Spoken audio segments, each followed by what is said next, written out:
je vais finir par croire que jamais deux sans trois.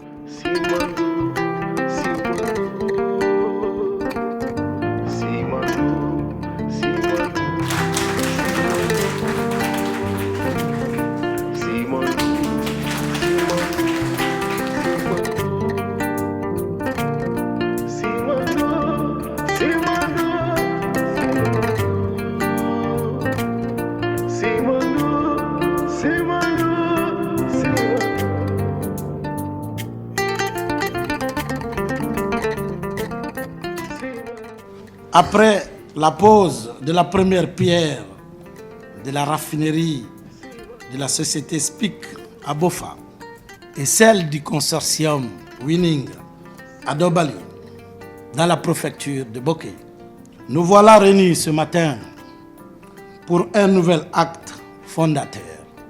Chaque cérémonie de cette nature est un jalon supplémentaire dans la marche résolue de la Guinée vers son industrialisation.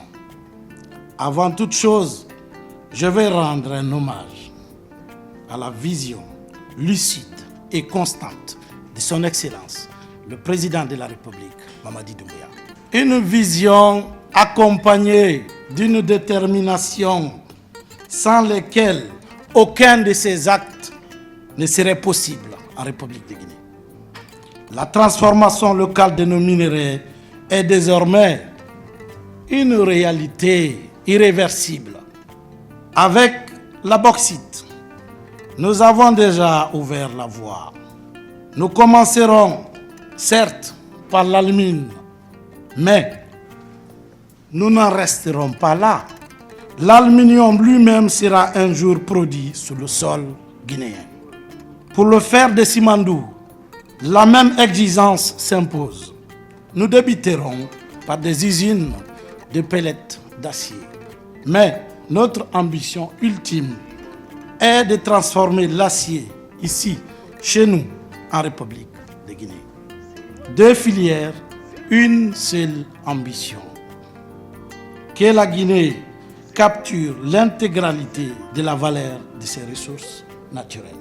Cette trajectoire n'est pas un vœu, c'est une feuille de route rigoureusement planifiée. Et nous la suivrons jusqu'à son terme pour le bien-être du peuple souverain de Guinée.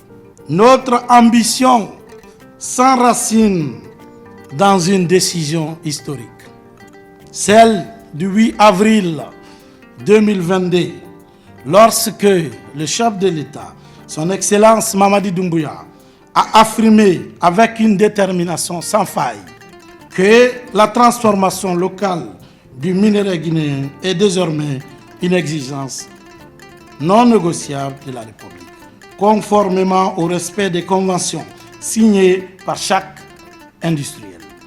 En s'engageant aujourd'hui dans la construction de cette raffinerie, Chinalco démontre qu'un partenariat avec la Guinée peut être exigeant pour chacune des parties et bénéfique pour toutes.